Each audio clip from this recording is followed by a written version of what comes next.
यह कहानी एक प्राचीन ऋषि की है जिसने अपने जीवन में सत्य, तपस्या और प्रेम की महान परिभाषा लिखी।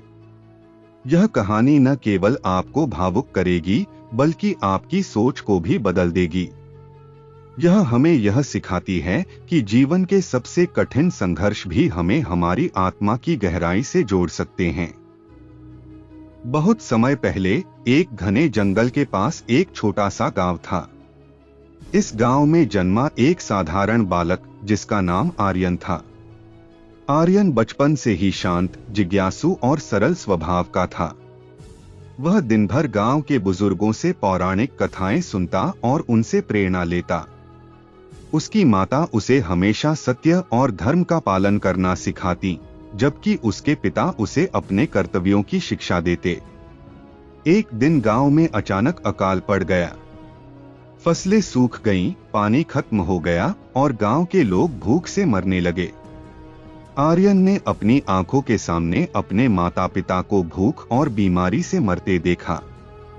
यह दृश्य उसके मन में गहरा प्रभाव छोड़ गया। उसने सोचा, यदि यह संसार इतना क्रूर है तो इसका उद्देश्य क्या है? अपनों को खोने का दर्द और संसार की निष्ठुरता ने उसे वैराग्य की ओर मोड़ा। उसने निश्चय किया कि वह इस संसार की माया को छोड़कर सत्य की खोज करेगा। आर्यन ने एक घने जंगल में जाकर तपस्या शुरू की। वहां उसे एक वृद्ध साधु मिले जिन्होंने उसे मार्गदर्शन दिया। साधु ने कहा, सत्य को पाना सरल नहीं है। इसके लिए तुम्हें अपनी आत्मा को शुद्ध करना होगा। आर्यन ने ध्यान, योग और वेद अध्ययन के माध्यम से अपनी साधना शुरू की। दिन, महीने और साल बीतते गए। उसकी तपस्या इतनी कठोर थी कि वह धीरे धीरे अपने शरीर की सीमाओं को भूल गया।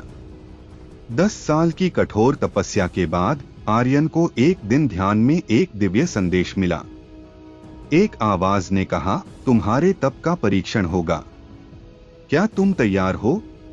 आर्यन ने तुरंत सहमति जताई। अचानक जंगल में एक घायल हिरनी आई जो खून से लथपथ थी। वह डर से कांप रही थी। आर्यन ने अपने तप को छोड़कर उसकी देखभाल शुरू की। उसने उसके घाव धोए, उसे पानी पिलाया और उसकी सेवा की। कुछ दिनों बाद वह हिरनी ठीक हो गई। लेकिन एक शिकारी वहां आ पहुंचा और उसने हिरनी को मारने की धमकी दी। आर्यन ने शिकारी से कहा, यह प्राणी मेरी शरण में है। यदि इसे मारना है तो पहले मुझे मारो। शिकारी ने आर्यन की निडरता देखकर अपने हथियार छोड़ दिए। आर्यन की इस करुणा और साहस से प्रसन्न होकर देवताओं ने उसे दर्शन दिए। उन्होंने कहा, तुमने दिखा दिया कि तपस्या केवल ध्यान में नहीं बल्कि दूसरों की सेवा में है। आर्यन ने विनम्रता से कहा, मुझे सत्य का मार्ग दिखाइए। देवताओं ने उत्तर दिया, सत्य तो यही है कि प्रेम, करुणा और सेवा ही सच्चा धर्म है।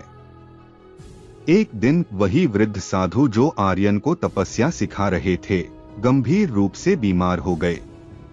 आर्यन ने उनकी सेवा की और उन्हें अंतिम समय में अपने कंधों पर बिठाकर गंगा के तट पर ले गया। वहां उन्होंने कहा, तुमने जो जीवन जिया वह एक ऋषि के लिए आदर्श है। सत्य, धर्म और सेवा ही जीवन का सार है। आर्यन ने उस दिन समझा कि सत्य को पाना तपस्या से अधिक सेवा और प्रेम में है। उसने अपनी शेष जिंदगी लोगों की सेवा में बिताई। वह दूसरों के कष्टों को कम करने में लगा रहा और अंत में मोक्ष प्राप्त किया। निष्कर्ष, यह कहानी हमें सिखाती है कि जीवन का असली उद्देश्य न केवल स्वयं की मुक्ति में है बल्कि दूसरों के कल्याण में भी है। आर्यन की तपस्या और उसका बलिदान हमें यह समझाता है कि सच्चा धर्म प्रेम, सेवा और करुणा में है। यह कहानी आपकी सोच को बदल देगी क्योंकि यह हमें यह एहसास कराती है कि हमारे कर्म ही हमारा सत्य हैं।